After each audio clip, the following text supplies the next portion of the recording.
Hello and welcome to part 1 of 3, a video series about how language will and is being used against us. I'm sure most viewers are aware of the problem of words being altered, definitions redefined for the sake of political agendas. But today I'm here to expose another tool used by our enemies, a tool used to manipulate the masses. And this tool I'm speaking of is known as word association. But what is it?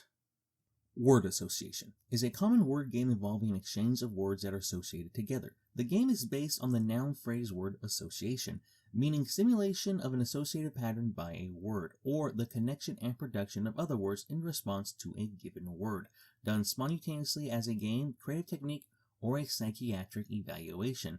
So let's look into the psychology of it. Let's look at the last two paragraphs, shall we? Word association has been used by market researchers to ensure the proper message is conveyed by names or adjectives used in promoting a company's products. For example, James Vicari, working in the 1950s, tested the word laggard for a brewing company. While about a third of his subjects associated the word with beer, another third associated with tiredness, dizziness, and so forth. As a result of the study, Vicari's client decided not to use the word. In the early years of psychology, many doctors noted that patients exhibited behaviors that they were not in control of. Some part of the personality seemed to have an influence on that person's behavior that was not in their conscious control. This part was by function unconscious and became so named the unconscious. Carl Jung theorized that people connect ideas, feelings, experiences, and information by ways of association. That ideas and experiences are linked or grouped in the unconscious in such a manner as to exert influence over the individual's behavior. These groupings he named complexes. Every day we are bombarded by words designed and used to evoke feelings in us, and these words were drilled into our heads at a very young age, and now they will never leave. Let's use the fast food industry as an example. If you were to walk into your local Wendy's or McDonald's, the first thing you'll most likely see are words painted on the walls, the posters, and the menus. Words such as fresh, all natural, farm grown, organic.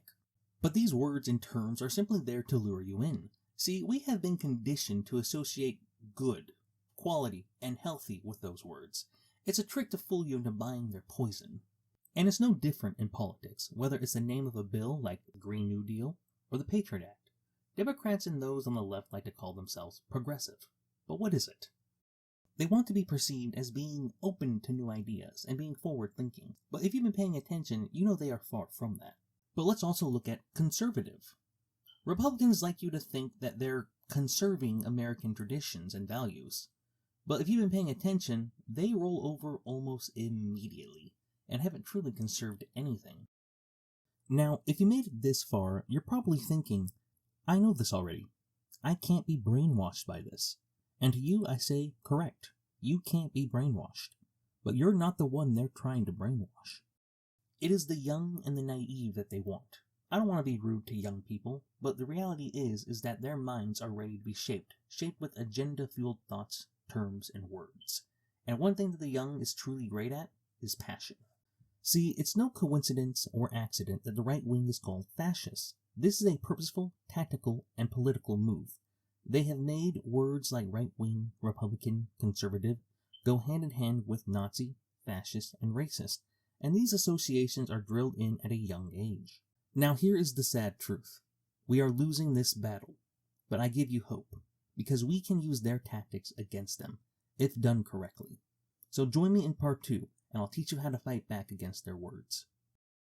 I'll see you then, but I leave you with this simple reminder. They want our language. Defend it like you would defend your own family.